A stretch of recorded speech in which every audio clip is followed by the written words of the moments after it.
Welcome to BSc compass. मैं हूं Mohammad इत्साम, zoology honours student, और मेरे साथ ये चैनल स्टार्ट किया है सौम्य ज्योति महंती ने, जो है केमिस्ट्री ऑनर्स स्टूडेंट्स।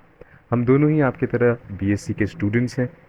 वैसे आपने टाइटल सही पढ़ा है, हम लोग उस पर जल्द ही पहुंचेंगे, पर उससे पहले छोटा सा इंट्रोडक्शन है हमारे बारे में। हम ये क्यों कर रहे हैं, क्या है इसका मोटो, इस चैनल का मोटो, सबके बारे में जानेंगे। तो सबसे पहले बहुत सारे स्टूडेंट्स बहुत सारे कन्फ्यूजन के साथ आते हैं बीएससी कोर्स में। कुछ लोगों का ये प्लान ए होता है, कुछ लोगों का ये प्लान बी या सी होता है। पर्सनली देखा जाए तो हम लोगों का भी ये प्लान बी या सी ही था। We had other plans but that didn't work out, so we are here. ऐसे ही बहुत सारे लोग होंगे, बट दोनों ही सिचुएशंस में, चाहे ये आपका प्लान ए हो या प्लान बी या सी हो, दोनों ही सिचुएशंस में सवाल सेम रहते हैं कि the three big questions when you are taking a course, कि अभी सबसे पहले जो एन ई पी 2020 का सिलेबस है और इसका स्ट्रक्चर क्या है, ये हम लोगों को, बहुत सारे स्टूडेंट्स का डाउट होता है। जैसे हमने भी ज्वाइन किया था तो हम लोगों का भी डाउट था कि ये न्यू एन ई पी 2020 का सिलेबस क्या है, इसका स्ट्रक्चर क्या है। उसके बाद फिर आपको सिलेबस पता चल गया, स्ट्रक्चर पता चल गया। उसके बाद फिर नेक्स्ट क्वेश्चन आता है कि आप सिलेबस हैंडल कैसे करेंगे, पढ़ाई कहाँ से करेंगे, आपको क्या क्या पढ़ना पड़ेगा। उसके बाद फिर आपको सिलेबस भी पता चल गया, स्ट्रक्चर भी पता चल गया, और कैसे पढ़ना है, सिलेबस हैंडल कैसे करना है वो भी पता चल गया, और आपका कोर्स भी ख़त्म हो गया। तो उसके बाद बड़ा सवाल आता है कि ये सब ख़त्म करने के बाद स्कोप क्या है इस बीएससी या +3 की पढ़ाई के बाद। आपके पास लाइफ करियर में स्कोप क्या है। तो इन्हीं कन्फ्यूजन्स को क्लियर करना और आपको रेगुलर लेक्चर्स देना, ओवरऑल एक गाइड बनना ही हमारा मिशन है। तो सबसे पहले आते हैं हम लोग अपने फर्स्ट सवाल की तरफ, एन ई पी 2020 का सिलेबस और उसका स्ट्रक्चर। तो एन ई पी 2020 गाइडलाइन के हिसाब से जो दिया गया है, मैं उसका स्क्रीनशॉट यहाँ पर लगा रहा हूँ। The structure and length of degree programme shall be adjusted accordingly. आप लोग ये पढ़ सकते हैं। तो यहाँ पर जो मेन मेन पॉइंट है मैं उन्हें हाईलाइट कर देता हूँ। Degree will be of either 3 or 4 year duration with multiple exit options within this period with appropriate certifications. Example given, a certificate after completing 1 year in discipline or field including vocational and professional areas, etc etc etc etc।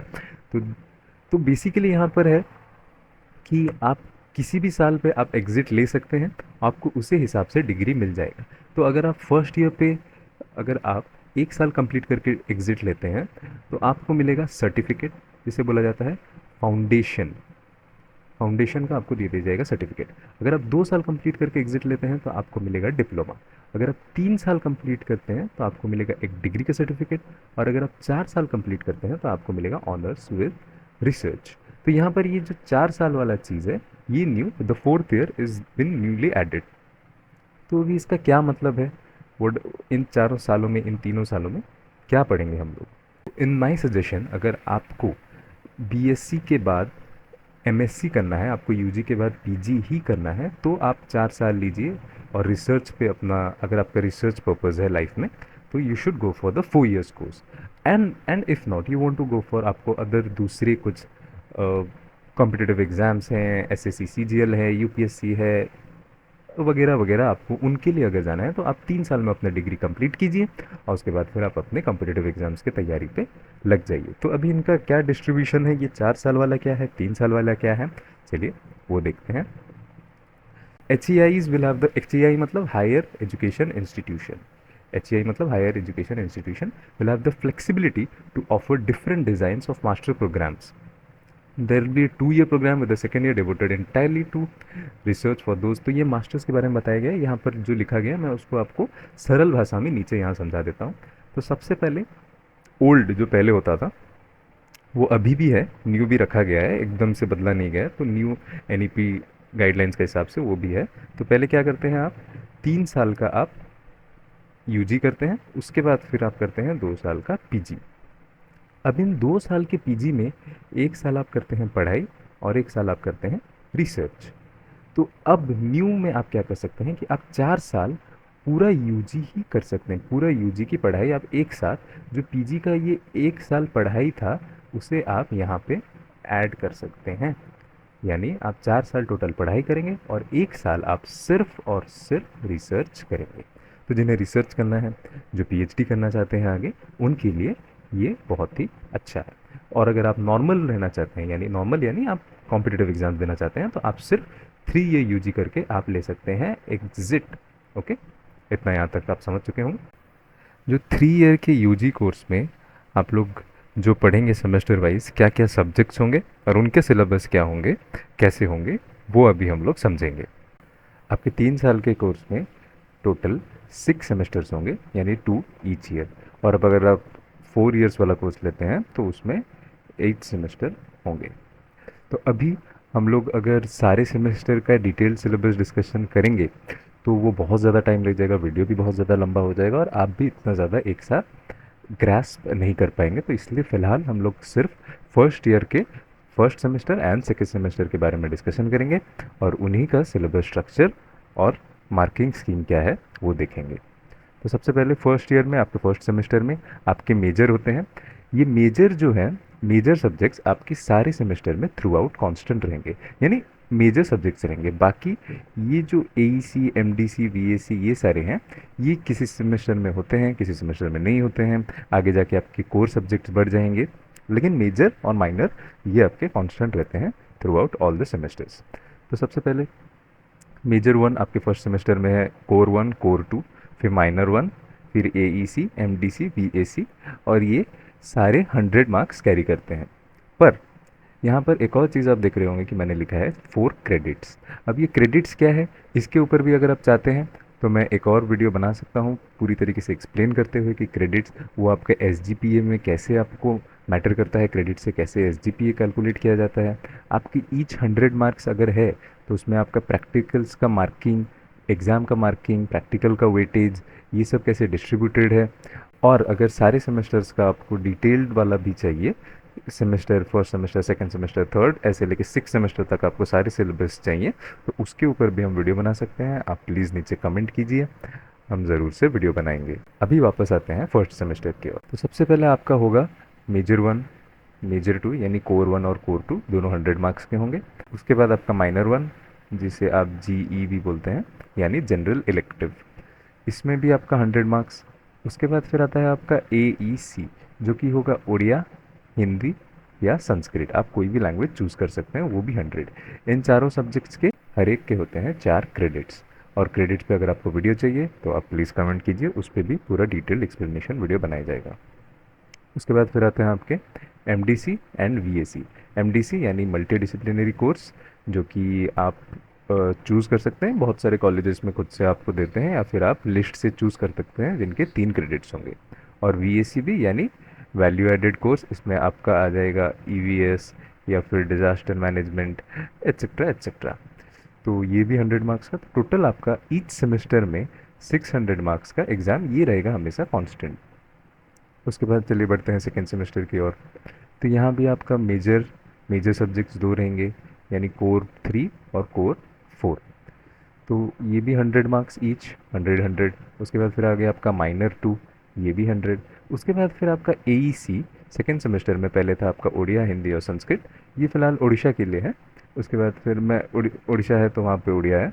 और AEC आपका second semester में हो जाएगा English. उसके बाद फिर आपका MDC या VAC जो है मल्टी डिसिप्लिनरी कोर्स, वो आप चूज़ कर सकते हैं। यहाँ गलती से 1 मिनट मैंने VAC लिख दिया है, वो नहीं होगा। तो उसके बाद आपका हो गया MDC। MDC में वही आपका मल्टी डिसिप्लिनरी कोर्स, वो आपको लेना है 3 क्रेडिट्स वाला, कोई भी लिस्ट से सिलेक्ट करना है या फिर कॉलेज आपको जो भी देगा। और SEC हो गया, यानी इसमें आपका logical thinking, analytical thinking, mostly बहुत सारे कॉलेजेस में कंप्यूटर या फिर मेंटल एबिलिटी टेस्ट या फिर ऐसे ऐसे होते हैं, मोस्टली मेंटल एबिलिटी टेस्ट आपको पढ़ना पड़ेगा, जो कि हो जाएगा आपका 100 मार्क्स का। और सेकेंड सेमेस्टर में भी आपका 600 मार्क्स। तो ये हो गया आपके टोटल फर्स्ट ईयर का सिलेबस। अगर आपको इसी तरह सेकेंड ईयर का भी सिलेबस चाहिए, थर्ड ईयर का भी सिलेबस चाहिए और सारे सेमेस्टर वाइज आपको डिस्ट्रीब्यूशन चाहिए, तो आप प्लीज़ नीचे कमेंट कीजिए। हाँ, एक और चीज़, अब अगर आप लोग सोच रहे हैं आपको मेजर का तो सिलेबस मिल जाएगा, क्या क्या सब्जेक्ट्स हैं, मतलब क्या क्या चैप्टर्स हैं, क्या पढ़ना है क्या नहीं, माइनर का भी मिल जाएगा। ये AEC, ये AEC, MDC, SEC, VAC, ये सारी जो चीज़ें हैं, इनके आपको कहाँ से सिलेबस मिलेगा, क्या क्या चैप्टर्स है, वो आपको अगर जानना है तो आप प्लीज़ ज्वाइन कीजिए हम लोगों के डिस्क्रिप्शन में दिए हुए लिंक, वो है हमारे टेलीग्राम का लिंक आप वहाँ ज्वाइन कीजिए, हम लोगों के चैनल में देखिए, वहाँ पर सारे सिलेबस अपलोडेड हैं, मेजर सब्जेक्ट्स के, आपके माइनर सब्जेक्ट के, आपके एईसी, एमडीसी, एसईसी, वीएसी, सारे सिलेबस वहाँ पर अपलोडेड हैं। तो स्ट्रक्चर पता चल गया, सब्जेक्ट्स पता चल गए, अब सिलेबस क्या है वो देखेंगे। तो अभी फॉर एग्जांपल लेके हम लोग समझेंगे कि माइनर जो आपके सब्जेक्ट्स होते हैं उनके सिलेबस क्या होते हैं, क्या पढ़ना होता है आपको माइनर सब्जेक्ट्स में। फॉर एग्जांपल मैंने यहाँ पर जूलॉजी ऑनर्स लिया है जो कि मेरा ऑनर्स है, तो I will be talking about zoology honours. तो एक बच्चा जूलॉजी ऑनर्स ले रहा है, उसका फर्स्ट सेमेस्टर में माइनर वन यानी फर्स्ट इलेक्टिव जो है दैट इज़ केमिस्ट्री। अब सेकेंड सेमेस्टर में उसका माइनर टू यानी इलेक्टिव टू इज़ बॉटनी। अब जो आपका माइनर वन था फर्स्ट सेमेस्टर में, वही सेम आपका थर्ड सेमेस्टर में रिपीट होगा और वही सेम आपका फिफ्थ सेमेस्टर में रिपीट होगा। यानी जो आपका था फर्स्ट सेमेस्टर का माइनर वन जो सब्जेक्ट था, आपका थर्ड सेमेस्टर में वही होगा, वही केमिस्ट्री होगा, और फिफ्थ सेमेस्टर में भी केमिस्ट्री ही होगा। और आपका जो सेकेंड सेमेस्टर में था सेम फोर्थ सेमेस्टर में होगा और सेम सिक्स्थ सेमेस्टर में होगा। यहाँ तक क्लियर होगा ये हो। अब ये केमिस्ट्री में आप क्या पढ़ेंगे, ये केमिस्ट्री का सिलेबस क्या होगा, ये बॉटनी का सिलेबस क्या होगा, वो सिलेबस वो होगा कि जो केमिस्ट्री ऑनर्स जिनका होगा, जिनका मेजर सब्जेक्ट केमिस्ट्री है, जिनका मेजर वन टू केमिस्ट्री है, उनका फर्स्ट सेम का जो मेजर वन होगा वो आपका माइनर वन का सिलेबस सेम होगा। उनके मेजर वन में वो लोग जो पढ़ेंगे आप अपने माइनर वन में वही पढ़ेंगे। फॉर एग्जाम्पल उनके मेजर वन में ए बी सी है, आपके माइनर वन में भी ए बी सी ही आप लोग पढ़ेंगे। उनके मेजर टू में डी ई एफ है, आप अपने माइनर टू में भी वही पढ़ेंगे। माइनर थ्री में जो कि होगा थर्ड सेमेस्टर में, उसमें भी आप पढ़ेंगे डी ई एफ। सेम वैसे ही सेम बॉटनी में जैसे उनका मेजर वन जो होगा वही आपका पहले माइनर में सेकेंड सेमेस्टर में वही सब्जेक्ट होगा। मेजर टू में उनका जो होगा सिलेबस वो आपका फोर्थ सेमेस्टर में यानी सेकेंड ईयर के फोर्थ सेमेस्टर में आपका सेम सिलेबस होगा। फिर उनका जो मेजर थ्री होगा यानी कोर थ्री, वो आप लोग पढ़ेंगे अपने सिक्स सेमेस्टर में। तो आई होप इतना क्लियर होगा यहाँ पे। और अगर आप लोग सोच रहे हैं कि इनके सिलेबस, आपके माइनर के सिलेबस आपको कहाँ मिलेंगे, आपको अपने कोर के सिलेबस कहाँ मिलेंगे, आपके जो जूलॉजी में मेजर वन या core one core two, chemistry में क्या उनका कोर वन क्या कोर टू होगा जो कि आपका माइनर वन होगा, ये सब अगर आपको डाउट्स हैं, ये सिलेबस चाहिए, तो ये सारे हम लोगों के टेलीग्राम चैनल में अपलोडेड हैं। आप जाके टेलीग्राम चैनल ज्वाइन कर सकते हैं, वहाँ पर सारे सिलेबस अपलोड हैं, जूलॉजी ऑनर्स के, केमिस्ट्री ऑनर्स के, बॉटनी ऑनर्स के। आप वहाँ से सारे पीडीएफ्स डाउनलोड कर सकते हैं फ्री ऑफ कॉस्ट। हमारे टेलीग्राम चैनल का लिंक डिस्क्रिप्शन में है, प्लीज़ जाके ज्वाइन कीजिए और वहाँ से आप सिलेबस देख सकते हैं। अब नेक्स्ट क्या बचा कि आप ये सब पढ़ेंगे कहाँ से, इनके बुक्स कहाँ हैं। तो इनके बुक्स जो हैं आपको ढूंढना है NEP बुक्स।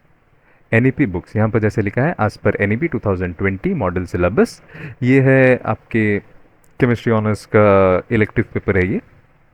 तो सेम आपको ये फॉर एग्जांपल के लिए मैंने यहाँ एक फ़ोटो दिया है, तो आपको NEP वाले बुक्स ढूंढने हैं।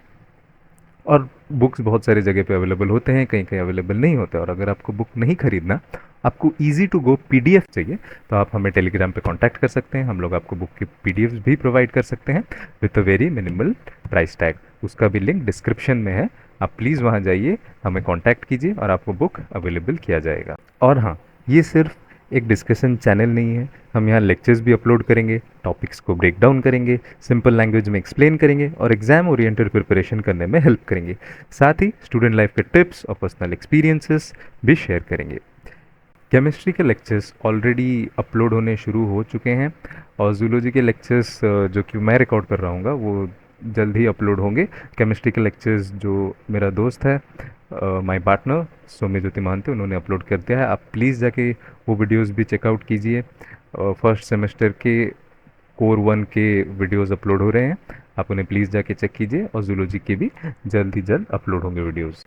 बिग 3 क्वेश्चंस जो थे उसमें से हम लोगों ने पहले वाले को एड्रेस कर दिया है। अब बचते हैं बाकी 2 क्वेश्चंस, सिलेबस हैंडल कैसे करें और स्कोप क्या है। सब अगर एक ही वीडियो में करेंगे तो ये वीडियो काफ़ी ज़्यादा लंबा हो जाएगा और आपके लिए भी बहुत ज़्यादा हो जाएगा हैंडल करने को। तो हम लोग फ़िलहाल छोटा रखते हैं इस वीडियो को और सिर्फ पहले क्वेश्चन का ही आंसर इसमें है। बाकी 2 क्वेश्चंस पे अगर आप चाहते हैं कि हम वीडियो बनाएं तो प्लीज़ कमेंट पे हमें लिख के बताइए और हम लोग ज़रूर से ज़रूर कोशिश करेंगे उस पर वीडियो बनाने का। और अगर आपको चाहिए कि जैसे मैंने माइनर का सब्जेक्ट्स क्या क्या हैं, उनका सिलेबस क्या है, अगर आप चाहते हैं कि मेजर सब्जेक्ट्स की डिटेल्ड सिलेबस ब्रेकडाउन आपको चाहिए, जैसे आपके जूलॉजी फॉर एग्जांपल में कोर 1 में आपका वर्टिब्रेट्स है, नॉन वर्टिब्रेट्स है, उसके बाद फिर कोर 3 4 में आपका है सेल बायोलॉजी एंड माइक्रोबायोलॉजी, अगर आप उन पे डिटेल्ड वीडियो चाहते हैं तो please comment us down, we will try to make a video on that.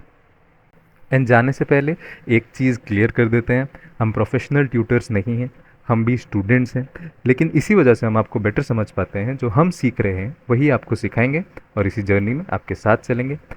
तो अगर आप नए बीएससी स्टूडेंट हो या अभी एडमिशन लेने वाले हो, या आपके कोई जूनियर हैं या आपके कोई दोस्त हैं जो अभी एडमिशन लेने वाले हैं और वो इन क्वेश्चंस से कंफ्यूज्ड हैं, तो आप उन्हें प्लीज़ शेयर कीजिए, उन्हें रिकमेंड कीजिए हमारा चैनल। ये चैनल आपके लिए भी एक गाइड भी है और एक क्लासरूम भी। सब्सक्राइब कीजिए बीएससी कंपस को और अपने डाउट्स कमेंट में शेयर कीजिए। So that's it for today. Thank you. मिलते हैं अगले वीडियो में।